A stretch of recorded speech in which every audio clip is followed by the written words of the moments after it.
Every day I wake up on this app and I'm just in awe I don't see more information about this. And I think summer 2024 is going to be a huge wake-up call for people. I don't know what it's going to take for the alarm bells to start kicking in for some people, but I'm going to just show you this right here. That 1.5 degrees Celsius of warning you've been hearing about your whole life, we hit that last year. And as you can see from this really nicely done graph, so call me crazy, but I would almost say that we hit a tipping point.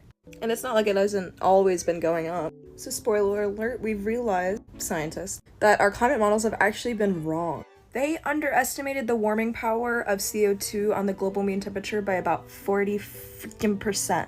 So why is this bad? Let me explain it. The ocean has been doing its best job to absorb all this excess heat we've been putting in the atmosphere. But spoiler alert, it stopped absorbing all that heat decades before everyone thought it was going to. Because all of these data sets and predictions were using the same shitty evidence. Like, did you know in the last year, roughly 4 out of 5 people in the world have lived in abnormally high temperatures? And I think this person does a good job of explaining the lack of alarm recently, but it'll take 5 to 10 years for this impact to be processed and recognized by most of the people in this world. Y'all need to realize shit's about to hit the fan real quick. You may not care about the oceans being a couple degrees warmer, but you will care about all the effects of it. But before I get into all my effects, I like to give everyone an obligatory warning, because I do not hold back with my facts. This information will not make you feel good. And some people are not in the headspace to receive that information, which is fine. I can handle this information because I'm on an insane amount of meds and I smoke a lot of...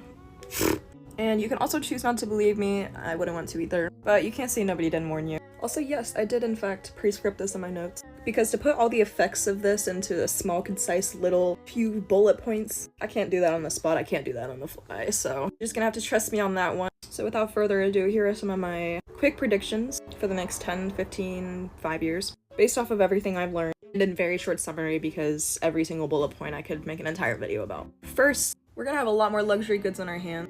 If you haven't already felt the dent in your wallet from some of these goods, you're going to. And I thought olive oil couldn't get more expensive. Most, if not all of these crops have had crop failure issues over the last year due to rising temperatures, and it's just going to get worse. Also, I'm going to run through these at rapid speed. Number 2, I predict 2023 will be the year we look back on as the last normal year of weather, and 2024 is the year people started to wake up.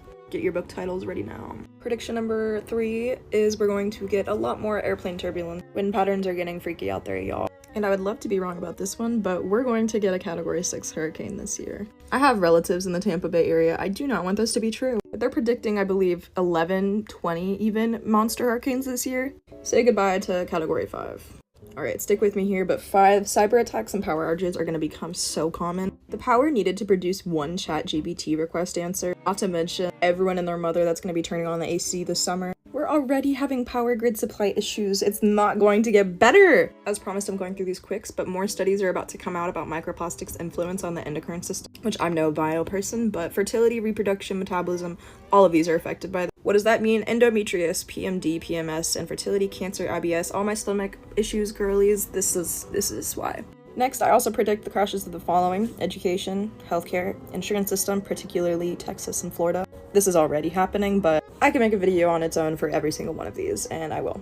Next, the migrant issue we're gonna have on our hands is gonna be unparalleled. Places near the equator are going to be uninhabitable in certain times of the year, and there will be mass migration. India just broke a heat record for having day temperatures in the late 120s Fahrenheit. Want to say 50, low 50s Celsius? Point being, that's really freaking hot. And this one's a bit more niche specific, but Russia is going to be completely collapsed because 2/3 of their country is permafrost. And that permafrost is melting 70 years ahead of when they thought it was going to. Let's not forget the amount of CO2 gas that's trapped in there. The permafrost melting is going to cause even more warming on top of the warming we're already getting. Thank you, Russia.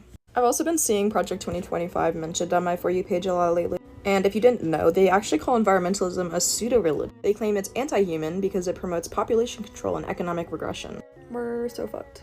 They also want to do a bunch more stuff like drilling in the Arctic, but I guess we don't have to talk about that yet. Now you might be asking yourself, what are some of the facts I have to support this? Many, because this is a hyperfixation of mine, but let me throw out some that I think people aren't talking about enough. Just this last week or so, director of the UN's World Food Program talked about the total collapse of the global food production, and how 52% of the Earth is already in an infertile state, headed to 95% by 2050. We're not going to be able to just grow these bananas and kiwis in the middle of the states when it's warm enough. Doesn't work like that. Also, fun fact, TSA said 5 of the 10 busiest travel days in history have been since May 16th. And y'all think we're gonna lower these emissions. Number 3. Alright, stick with me, we're at number 3. Only 5 countries have been able to cut their greenhouse gas emissions.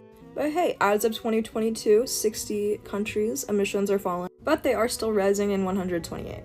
You see where I'm going with this? Alright, and did you know that the American Heart Association is predicting an extreme increase in some of these: diabetes, obesity, hypertension? And this is gonna happen when our medical system is in shambles. And our insurance system. Look, I'm 20 years old. I've been ingesting microplastics my entire life. This is not my fault! And shout out to all my girls who are early bloomers. They found that the US girls got their first periods increasingly earlier over the last 50 years, which, you guessed it, one hypothesis is this is caused due to endocrine chemicals. Everybody say thank you, microplastics. And in order to keep the videos short, I'm just gonna share these next 3. But if you want more, stick around. Did you know that half of all plastics ever manufactured have been made in the last 15 years, with production expecting to double by 2050? And if, like me, you're like, why don't I see more information about this? Did you know that worldwide, 39% of environmental journalists have faced threats due to the reporting? Most of these being about illegal extraction operations. Y'all see where I'm going with this. And finally, for every 1 degree Celsius of warming, yields drop an insane amount and net farm income drops an insane amount, as you can guess. You may be saying, I'm not a farmer, why does this matter?